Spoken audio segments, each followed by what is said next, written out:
A 1 2 1 2. Welcome to the Stay in Your Lane show. We got a great episode and a very, very special guest tonight. Waiting for him to hop in here. We are expecting a living legend, ladies and gentlemen. I'm talking world's fastest human. I'm talking former world record holder. I'm talking Olympic champion. I'm talking world champion. I'm talking relay Olympic champion. I'm talking about a champion on all levels.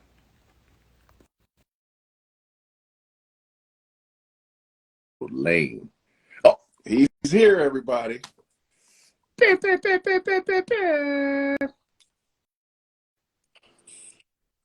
Mo! My dog, what's going on? Oh, man. Man, how you been, brother? Dog, I'm good, brother. I'm still, making it. That's all I can do right now. Yes. Okay. Well, I'm about to give an introduction again. I was working on it. I've been practicing, so I'm about to give the proper introduction for greatness. Okay. Right. Ladies and gentlemen, thank you for tuning in to Stay in Your Lane Radio. Right now, we are tuned in. We have the former world record holder, one of the first men to ever run 9.79 or 9.7 anything. We got former world champion, not only for the 100, but for the 200 meters as well. We also got Olympic champion for the 100 meter, world's fastest man. And to me, I'm tired of saying former, so I'm just going to say world's fastest man, because to me, that's what it is. It's just each year or every 4 years is somebody new. So that's not former. That's something that has happened, and that is what you are. Please give a warm welcome, everybody, for Mr. Maurice Green. What's going on? Yeah, man. So how's life? Hey, life is good. I'm still here, so hey, yeah. If I wake up, it's a great day. If I don't, then other people got problems. So, Nice. I just want to let you know, man, it has been an honor to not only run with you, but to learn from you, look up to you, to win with you, and then to see what you're doing. And so I had to get on here, and I'm just thankful that you gave me your time. You know what I mean? Because you don't normally give people your time. You got to be cool with Mo if he give you his time. You know what I mean? Your time is very, very valuable. So I'll get right into it, man. So who is Maurice Green? I'm just a simple old guy. It's nothing much. I grew up in Kansas City, and I've always tried to stay, that same person that I grew up. So if people meet me, they'd be like, man, he's nothing like I thought he was going to be. He's just a cool cat. So that's absolutely. Now, why do they call you the Kansas Cannonball? You know what? That happened. That happened in a race. I was in England. It's just some English reporter just. I don't know why he brought that up. He just gave me that name. Them English reporters, they always want to do something and act like they making up something. So that was him. But I kind of like it. Do you like it? Do you like the name? I like it. Oh, I mean, it's all right. It's because when I heard it, and I watch you do the drive phase, it looks like a ball rolling. You know what I mean? Yeah. And it picks up speed. And once it hit the destination, there's an explosion. And you already did that. Speaking of explosions, what made you get the fire extinguisher when your shoes was on fire? So me and my homeboy Larry, we was driving around the city, and I just got back from New York, and the meet was going to be in LA where we train at and everything else. And I was like, man, I gotta make this one a big one, man. Something gotta happen. I gotta do something. Yeah. I just started started thinking, and I'm driving, and then I see an auto parts store on my left hand side. I just hurry up and then Larry like, "What you doing, man?" I said, "Look, I'm gonna go get a fire extinguisher. And when I finish, I want you to come out and spray the shoes." And he like, "Oh no, that is cold. All right, bet, let's do it." So, Shouts out to Larry Wade, Coach Larry Wade. That was actually like a week and a half before the race. I'm trying to think of stuff to do. This was a week and a half before the race. And I like, man, I better run good because I can't be and not run well. So just keep that fire extinguisher in the back. Yeah. But you always knew how to rise to the occasion regardless of how intense the moment was. You know what I mean? Now, what schools did you attend? Well, I've never competed for a college though. So I went to Park College, and then I went to I'm talking about high school. I only went to one high school. I went to high school in Kansas, F.L. Schlegel High School. Hey, shouts out. Come on, man. My middle school was Coronado Middle School, and then my elementary school was Quindaro. Okay. So cool. So when did you start playing sports? I started playing sports when I was 8 years old. And what was your first sport? First was track. I started running track and field. And then I played football, and then I played 2 years. I played basketball, and I figured basketball wasn't my sport really. So, right, I let them basketball players have that. But I love football and track. Okay, so normally it's the other way around. Football players go to track, but you did track and then went to football and then came back. Yeah, man. Now, speaking of basketball, you know, we all got Michael Jordan, but everybody always say Mike wouldn't be anything without Larry. Right. Now, we got Mo Green. Now, if we had that situation, who was the person in your family that was that Larry Jordan that pushed you? I mean, I've always said my older brother, Ernest, okay, was that of me. I just wanted, everything I did, I wanted to be better than him. I didn't care about anybody else in the world. I just wanted to be better than my brother. Right. You know, see him getting on the news, you know, for playing football and on track and stuff, him getting written up in the paper, and I was all world. I'm like, oh yeah, I want that. And I just wanted to be better than my brother. If I could do that, I'll get this stuff. So nice. Man, that's cool. That's cool. So which coaches influenced you to keep going? Well, I mean, really, I've only had two real coaches in my life, and that was Al Hobson and and John Smith. It's been a long day now. I understand. I mean, I wouldn't have done anything without those two. Those were two big mentors in my life. I owe everything to them too. You know, Hop took me from the start to the middle, and I would say John Smith took me to the middle to the end. So, they're the two guys that I credit everything to. Two great guys that I love and truly respect. Yeah. So now, was it a lot of pressure running without a contract in the beginning? I mean, of course it is. I mean, well, let me back up a little bit. Okay. I personally didn't go that long without a contract. Okay. But I mean, the things that you gotta go through, the things that you need to do, and the way you have to train without a contract, it's hard, you know. And you know, then you get that pressure on you. Oh, I gotta go run fast in order to get the contract, or I gotta be doing this to get the contract. All of that stuff is on your mind. But when you have a contract, it eases that pressure off of you. Like, oh, I can pay my bills this month, and ease on a little bit to be free to go out there and train like you need to, because this sport is more mental than physical. Everybody up on the line has just about the basic physical ability to win that race. Everybody whenever you see a race, especially a major race, everybody who lines up there has the ability to win. Now it's what are you doing with that ability that you got, that training and your focus and everything else. How does that come into play? And that's what it's all. It's more mental than physical. So would you say that it's more stressful without a contract, or was it more stressful to keep a contract? I think it's more stressful without one, because without it, now you got to worry about, how am I going to pay this bill? How am I going to get to this place? How am I going to do this? How am I going to do that?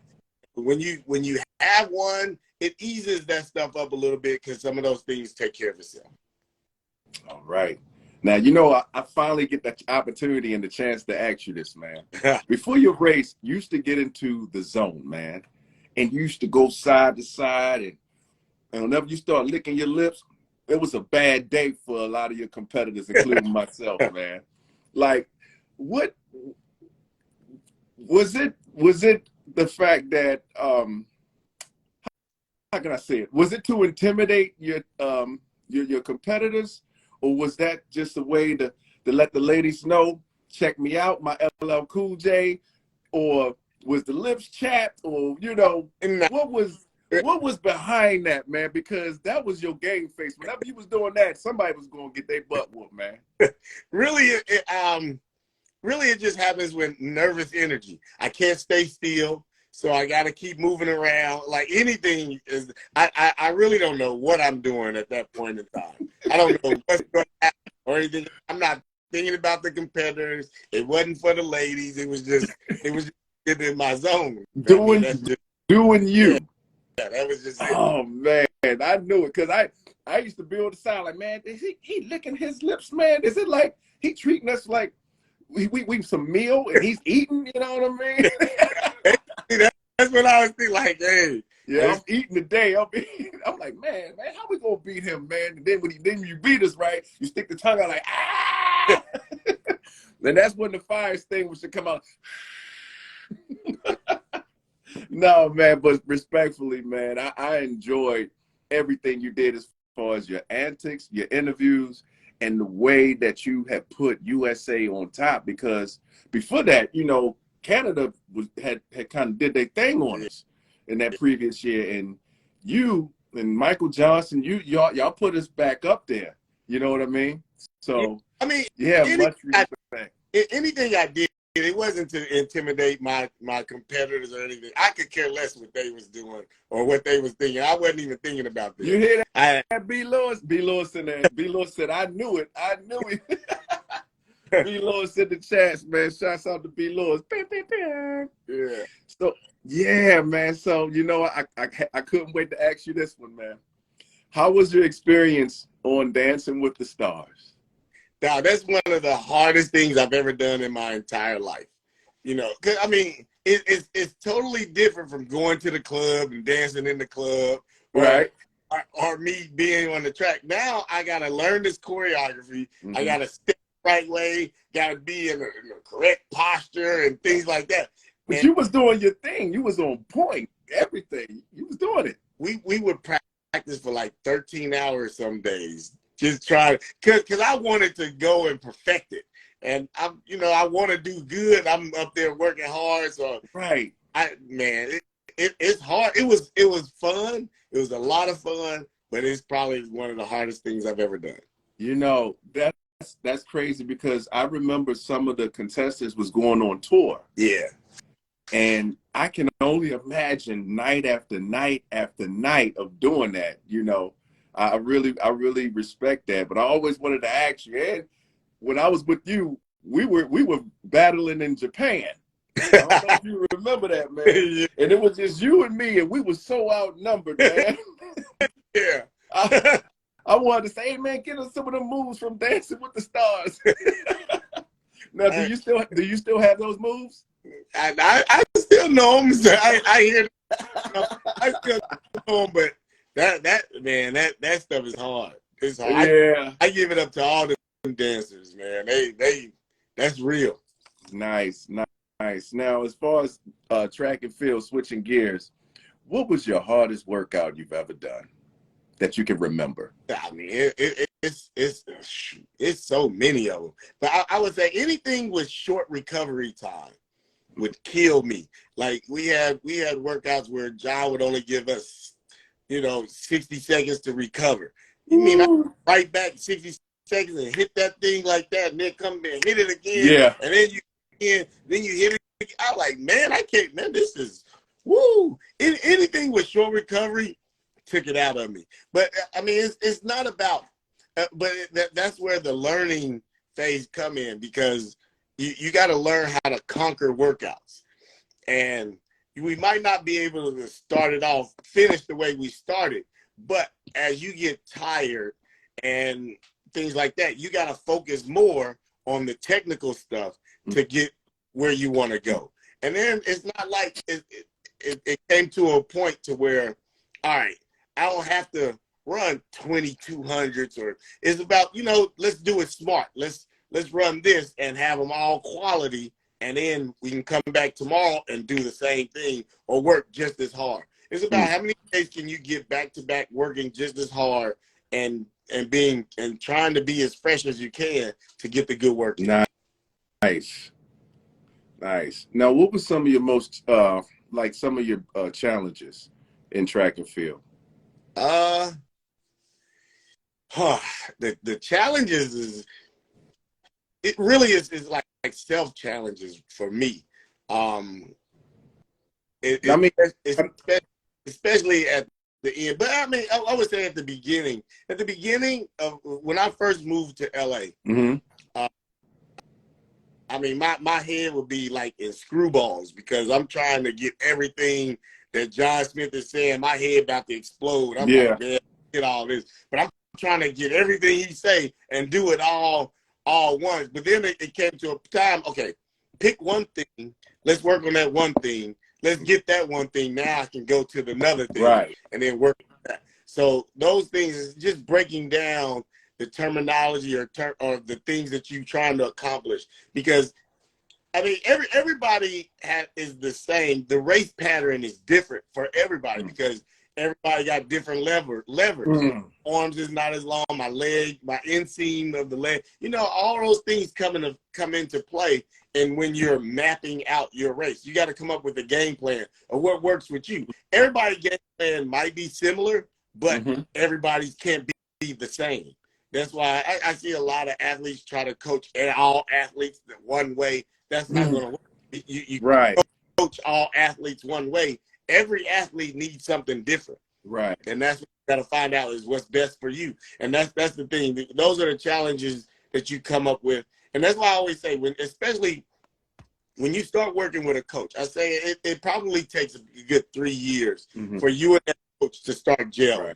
Because the first year, you don't know him, he don't know you. Y'all both getting to know each other. Right. I go through that year, y'all figure some things out. But then that second year, okay, your coach knows you, you know your coach. Now things will get a little bit better. But that third year is like clockwork. Y'all know each other. Y'all know what you need to do. You know what it takes to get you there. You know things you can, the body and things like that. And that's what works best. All right. Now, what was some of your biggest setbacks?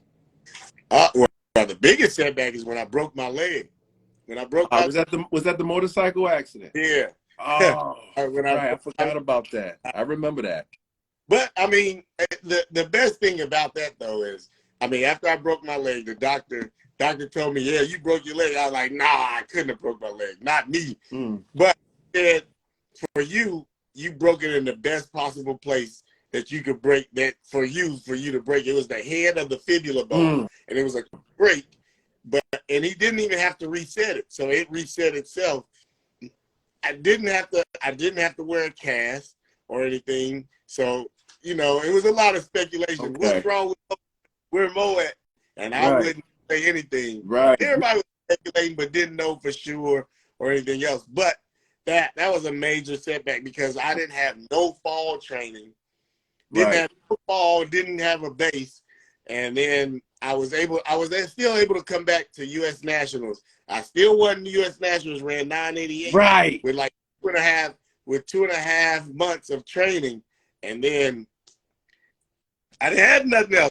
I was like, man, my mind was tired, my body was tired. I didn't have all the base work before, and I was like, I gotta shut this year down. This is it. Man, that's great, man. So I know it was a bit of culture shock for you. What was that transition like when you moved from Kansas to Los Angeles?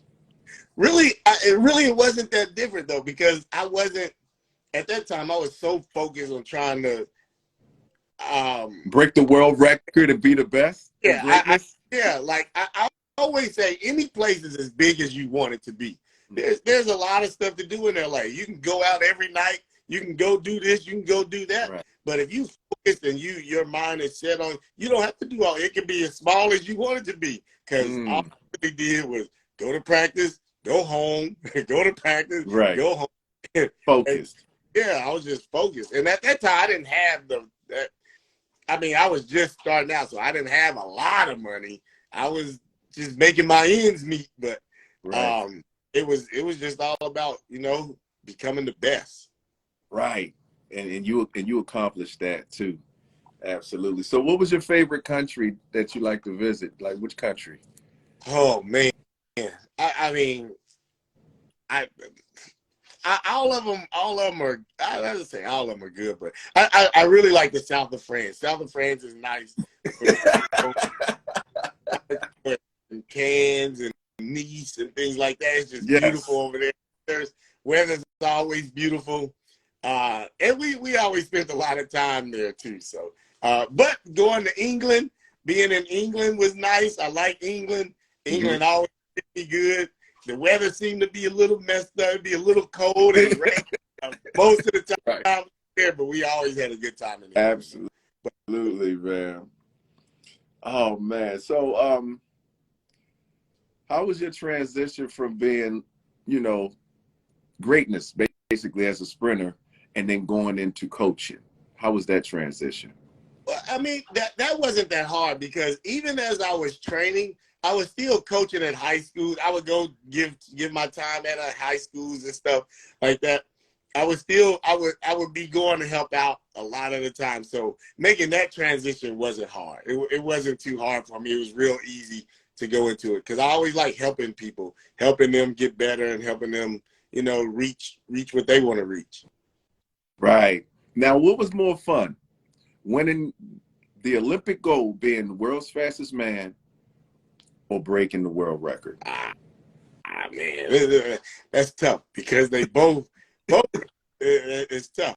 I mean, but if I have to place one above the other, it would probably have to be the Olympics, winning the Olympic gold medal. But it's real close, that world record, because not everybody gets to do that. But you got some Olympic champions who never had a world record, but you got some world record holders who've never won an Olympic. So absolutely, you gotta take each one of them and have a special place in your heart for each one of them. Cool. Now, when you broke 9.7, when you ran 9.79 and broke the world record, take us through that night. Did you get any sleep that night after that? I slept like a baby that night.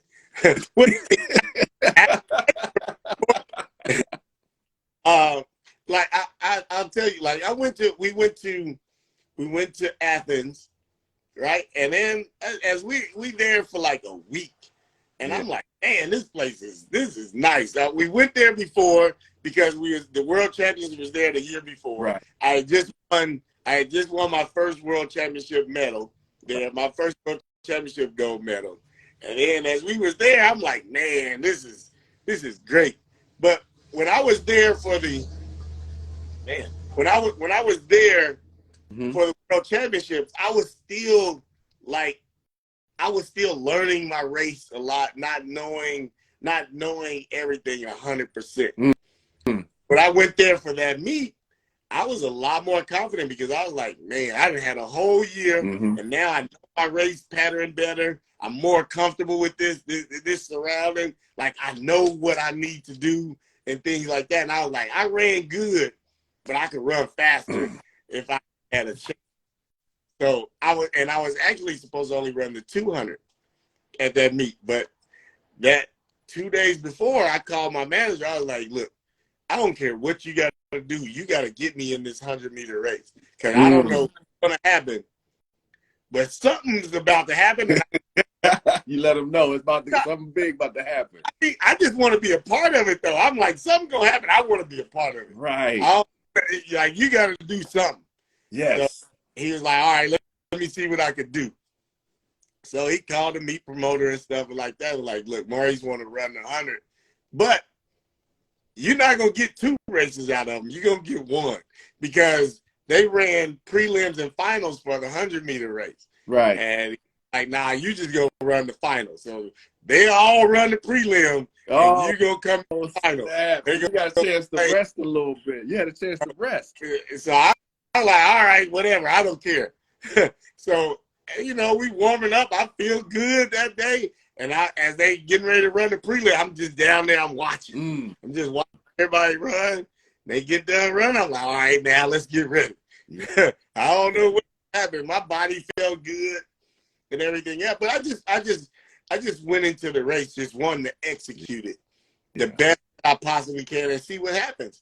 And I executed that race and was able to run 9.79, and one of the best races I've ever ran. It wasn't perfect, but it was good. The guy said it wasn't perfect. Nah. So you could have ran even faster.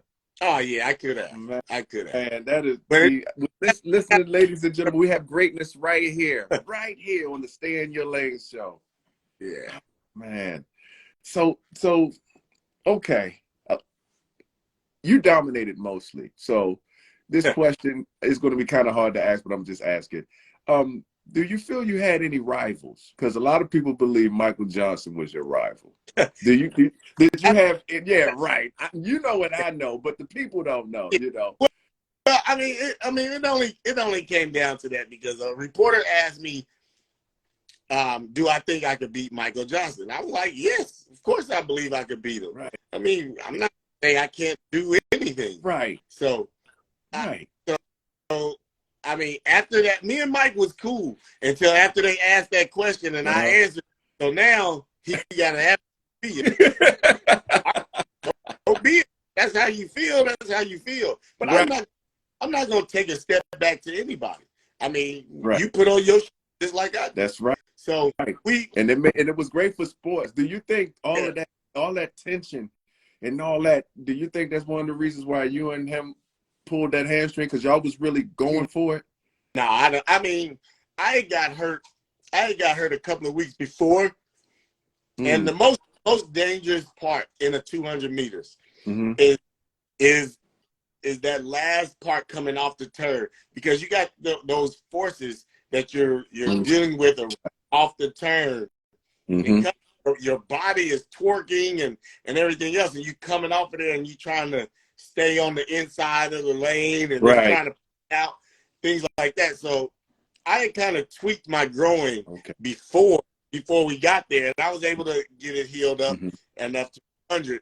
But then when we came to the 200, I mean, I was good. I mean, then the final, it just happened. Like we started, I went past them, and then coming off the turn, I felt my groin.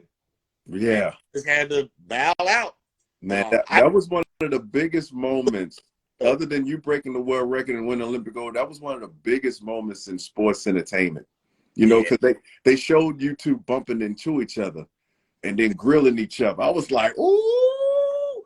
And here it is. I'm in the damn race myself, but I'm like a fan because I seen y'all on TV when I was a kid. Like, yo, Michael Johnson and Mo, they bump shoulders. Yo, they about to fight. That was great, man. I mean, it was a thing though, because I never wore glasses, because I literally like to look my competitors in the eye and see what they think. And so, I mean, it was just the time we both coming. So I'm not gonna look away first. I'm gonna let you look. Y'all both alpha males. Yeah, I'm gonna look there, and I'm gonna look you dead in your eyes so you can see it. Absolutely. So speaking of the 200, man, what inspired you to win and become the world champion in the 200? Because I always saw you as a 100-meter guy. What inspired you to do that? Well, that year, me and Otto, we were always training, one of my good training partners. He had got hurt. He couldn't go and compete in the 200 because he was supposed to. I think he was trying to repeat his 200-meter goal. Okay. And I was like, you know what? I got it. I'm gonna go. I'm gonna do this double, and I'll win it there. Yeah. And man, it happened to me. It was a time where I just felt I had to step up and put in some more work to really try to. I've never really perfected the 200. right. I mean, I was good at running it, but I didn't never perfect it. I never ran it. I never ran as good as I could. The 200 always gave me problems. Right. But you're one of the first. You're like probably one of the only people that won a world championship in the 100 and 200. Well, in the world championships, I was the first to win the 100 and 200 meters. meters. Yeah. I'm sorry, my bad. I knew you was one of the first people. Yeah, you are the first. I was the first to ever do it. The first. So you were the first to do it before Usain Bolt. Yeah. Man. DeMarco. Yeah, man. See, we're talking to greatness. And like I said, I know you got to go, but I just want to ask you a few more questions. Do you think professional track and field athletes should have a pension like football? Yes. Yeah, I believe so. Actually, I was trying to work with USA Track and Field a long time ago. And to try to, I brought a company to them who was, help out and try to facilitate all the USA Track and Field athletes to have a pension and have a retirement fund and things like that. The plan just didn't work out. So yes, I do believe that. I mean, it's tough I would say it's tough for Olympic athletes because we don't have a team to take care of us. We're self-individuals who are in a sport, and we have to take care of everything ourselves. So we need that help.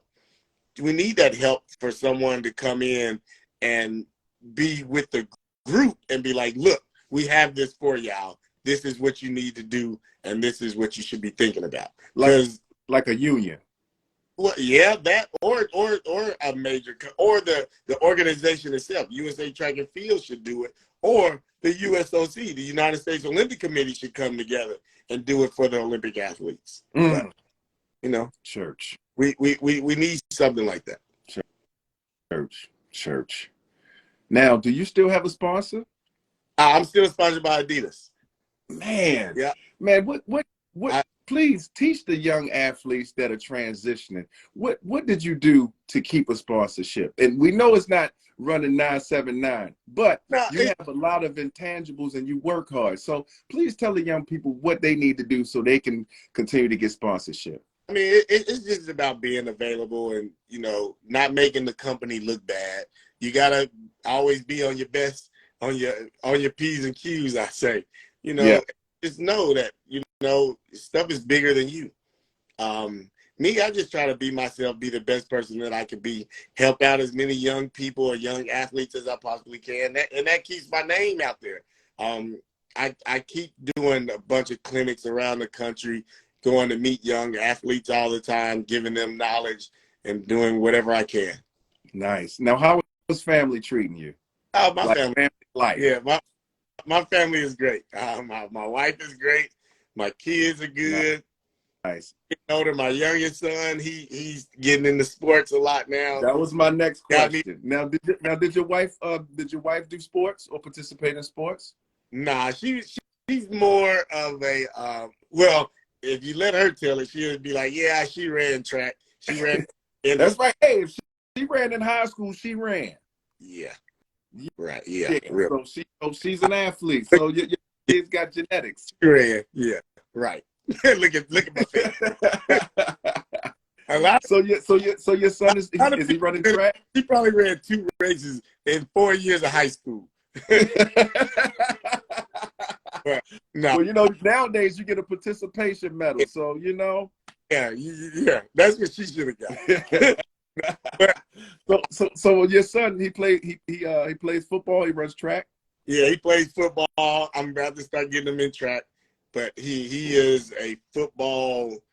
he's a football-minded guy. He just loves football. So, man, I'm looking forward to seeing those wheels, the next generation of wheels, man. Yeah, he got some though. I tell him that, but he got something.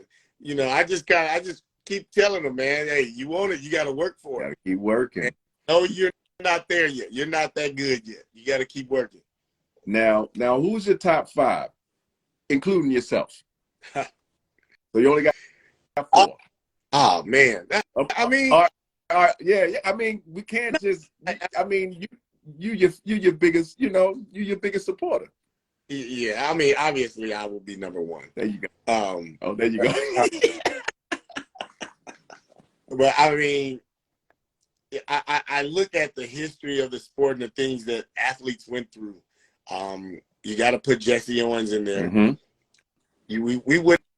We track and field wouldn't be where it is if it wasn't for Carl Lewis. Mm-hmm. So, I mean, you got to put Carl in there. Carl was ultimate at what he did. Mm-hmm.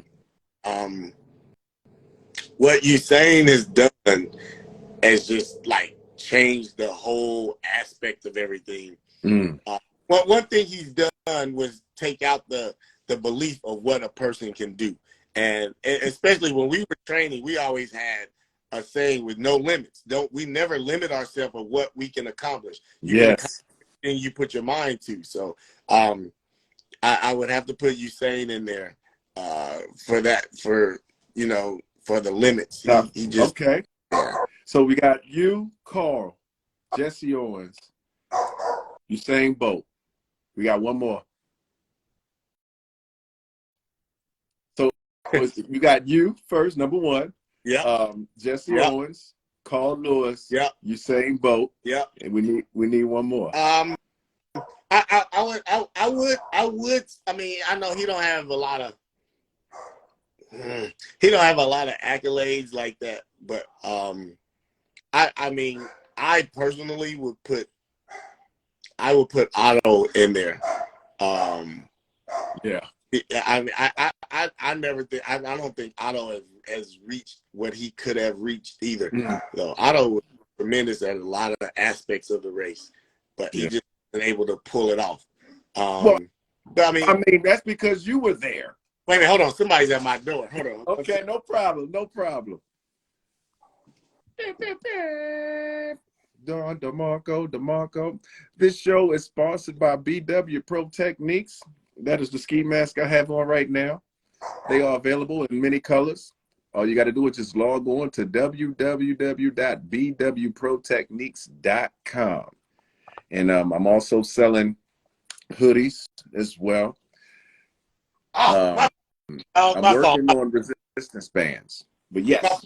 My fault. All right. No, that's good. No, but I mean, that 5th spot, it could go to a couple of people though, because I mean, like right now, you think of, and especially like I always said, I was the greatest of all time. But in saying that, you know, it's the greatest of all time in your era, because what I did in my era surpassed everything who came before me. I did everything better than what Carl did, or what better than anybody else. And so now we're coming into another era. And it's really about like who's going to take it, because we really don't know right now. I mean, you got Christian Coleman who's coming back. You got Trayvon Bermel who's running well. And then you got Fred Curley, who left the 400 to come down to the 100. Marvin now every 400-meter runner is coming down to the 100, because Michael Norman is starting to run. He's saying he's gonna come, and so you know, you know what? Hey, I'm gonna save this 5th spot, and then let's see how this whole year, these next couple of years play out, and we can revisit. We can do another episode. Yeah, who really deserves that 5th spot? Because right now we're still waiting on who's gonna take that and take this sport to another level. Yeah. And what I mean by that is who's going to be dominant on a day in and day out basis. One thing to say about me Carl, Usain, Okay. is in our era. We were dominant at that time. Yeah. I mean, it was, you know, whenever somebody had to go run against Carl, they like, oh man, Carl just showed up. Oh, Bo Green just showed up. And Yeah. oh, Yeah. posse. And then, you know, so it's tough. So we got to, and then Usain just took it to a whole nother level. Right. I mean, but you don't have a lot of 6'5" sprinters who's got turnover speed and who can start just like the rest of them. Yeah. That's something special to see. So Yeah. it's who, you know, who takes that next jump and to want to be the dominant force in the 100 meters. Absolutely. Now, you know, this is one of my favorite questions. I couldn't wait to get this to you because I always wanted to know. What is your opinion about the drive phase and the toe drag? I don't like it. Well, anything. One thing is when they start dragging their toe, they're missing the extension on that first step. Because anytime you dragging your foot, you're not getting that full extension that you want to. You know, I think a lot of people seen Usain and the stuff that he does, and his toe drags a little bit, but it only drags a little bit. If you see, he has his foot high up on the block, but he's 6'5", so he has to do things a little bit different than somebody else. So when he drives and he's driving that knee forward, yeah, his toe is going to drag a little bit, but then he pushes it back. But now we got people who's deliberately dragging their toe. Yeah. So now you get that full extension, and now you don't get that full powerful step because you don't extend it all the way. So you don't get everything out of that first step. So, you know, it's to each his own. You know, somebody always try to look for something new, but don't look for nothing new. Look what works best for you. Yeah. Now you're one of the pioneers of the drive phase. Who created the drive phase? Well, I mean, you're one of the first. Once you started doing the drive phase, everybody, including myself, started doing the drive phase. It's all about what you're doing. It's all about the angles. Drive phase is about angles, being in a powerful pushing position. You know, it's actually delaying your acceleration a little bit, so it can push you further down the track. So now you accelerate further down the track. So now you hit your top end speed later. So now you hold on to it longer. So it's about if you can be in that position and hold it and be comfortable and still move through that position. But if you go look at Carl races though, look at what Carl, he might not have had the position, but Carl was never up in the front at the top. He did that. He's pushing, and then but once he start to accelerate and to pick up speed, it is tough to come down with that, man. Yeah. I mean, so is it possible?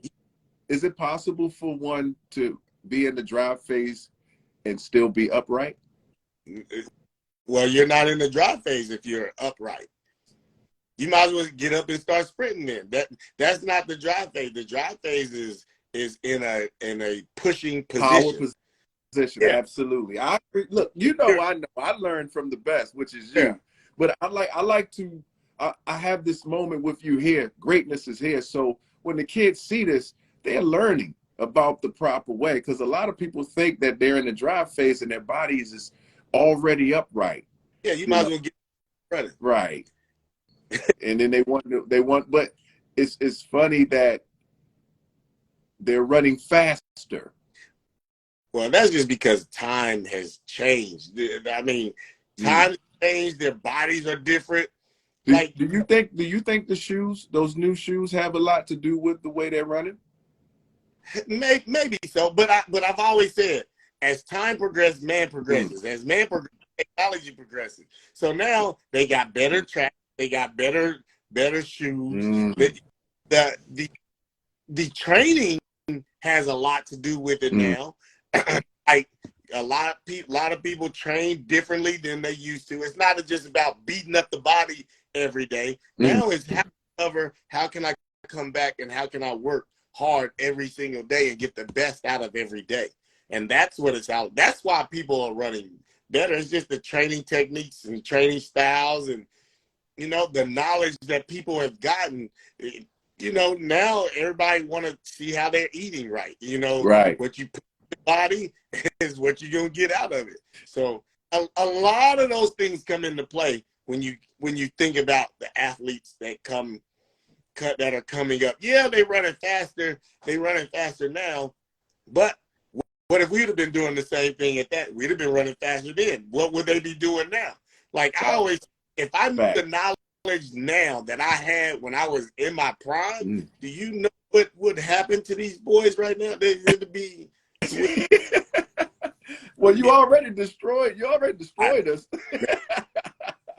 It would be bad. It would be bad. That destroyed them, man. Ain't no telling what would have happened. Oh man, absolutely. Well, I got a few words for you. Word association. I'm gonna just say one word, and you just let me know what's the first thing that comes to your mind and how you feel. You don't have to say. You can say more than one word, but I'm just gonna say one word. All right. All right. So you ready? This word is it's an acronym, but GOAT. Greatest of all time. Okay. All right. I thought you were going to say me. Because that's something you'd be like, oh, me, of course. I got the word tatted on me, so it's right here. That's why I had this word. All right. So the next word is relationships. Precious. Relationships precious. It's something that you got to hold on to. You always get something from a lot of people, and you never know when you're going to need that person or anything else. So you gotta take real good care of the relationships you have. And some might be good, some might be bad, but there was a reason why the Lord put this person into your life, and for a reason or something. So yes, relationships precious. Nice. All right, sitcom. Oh man. Oh, Sanford and Son.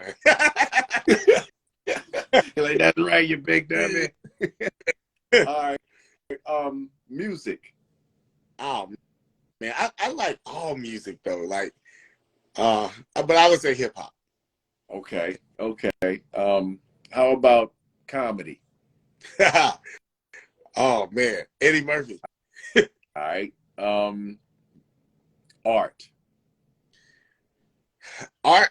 My wife get me into art now though. We always. Nice. And her thing now is oh man, I should I don't know. She like what she does now is take a person and she will paint them, and she does hair and stuff too. So she'll put hair on the painting and everything else. Oh yes, and it looks real. Well, would it be like real hair? But here, you know what? Let me get. I'm in the office, right? I'm gonna show you Shaq. Let me turn the light on real quick. Okay. You've tuned in to Stay in Your Lane show. Right now, we are chilling with the fastest man in the world, Olympic champ, the GOAT, Maurice Green. I've been working on my DJ voice. So, hey, look, don't be laughing at my wife's stuff either. But look, here you go. Hey, wait a minute. Now the basketball looks real though. No, it is. It's a real little basketball, and then the hair and stuff is real too. Man, that's a young picture of Shaq. Yeah. That's what's up, man. Shouts out. Yeah. Shouts out to Mo Green's wife and her artwork. That's great. That is fantastic, man. Yeah. Art. Who is this one? See if you can recognize it. You probably won't, but I'm going to say Lil Wayne. No, Stevie Wonder. Man, why Stevie neck so small? No, because hey, hold on, let me get my glasses. Because Steve be like this, man. He be like this. Oh no, you gotta do this though.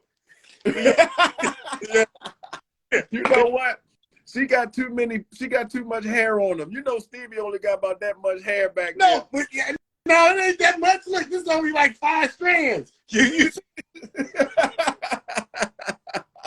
No, that's great work. That's great. All right, and the last word is love. Family. Nice. I love Nice.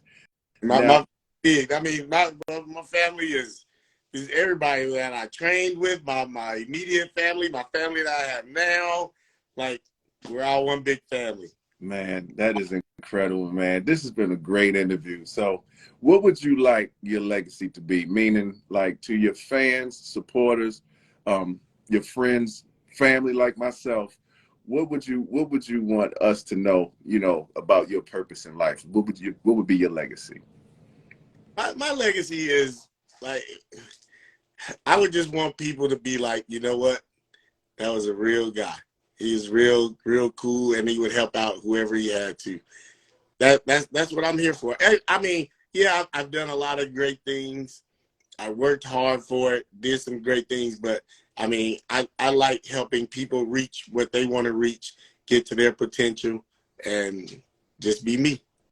Yeah, and I'm not gonna front, man. I was very fortunate. I think you started coaching a lot earlier because you coached me to my first USA championships in 2003. And I was so thankful that, thank God, man. I just want to thank you personally on this interview for doing that, because you didn't have to do that. And my coach didn't show up, but you stepped right in and you coached me. You and Coach Brahman, y'all helped me get my first title, man. So thank you so much for being you, and you know, just being a great, humble champion. You know, like, a lot of dreams come true. Look, if I can make him better, that'll make me better. So I got to be on top of my game if I'm helping you out. So that just keeps me sharp, though. So, Right. But, you know, not everybody does that. A lot of people, you know, when they're on top, they're trying to make sure they're on top. You were very unselfish. You were unselfish. Selfish people, everything to stay to themselves. You know, Right. It's lonely at the top. I like people with me. Right. Hey, come on. Hey, that's why I was so. Hey, hey, when we won that Olympic gold, I was like, "Yo, we up there!" Yeah, I didn't mean to stay out there so long. You know. Good. Now, have you thought about writing a book? I thought about it. I might write one. You know, I gotta get to a literary agent or somebody who can help me out with it. Let me. Man. I think, man, if you write a book, I would definitely read it over and over. Yeah. And I don't even read. Mindset of a champion. Mindset of a champion. Yeah. Yes, man. So yeah, so that's, I was about to ask you that question, but you already just told me. So that would be the name.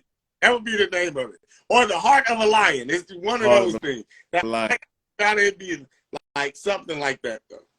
Yeah. Okay. Well, thank you so much, Mo Green, for giving us your time right here on Stay in Your Lane. It will be uploaded on Spotify, and or you can just save the video yourself, or I can send it to you. But thank you for giving me your time and dropping some knowledge for us, man. It's been a treat. Hey, and I tell everybody out there who watches, just keep working hard. Don't ever give up on your dreams, baby. Anything can happen. Yes, sir. All right. Well, thank you, Mo. We out, brother. I'm out. Peace.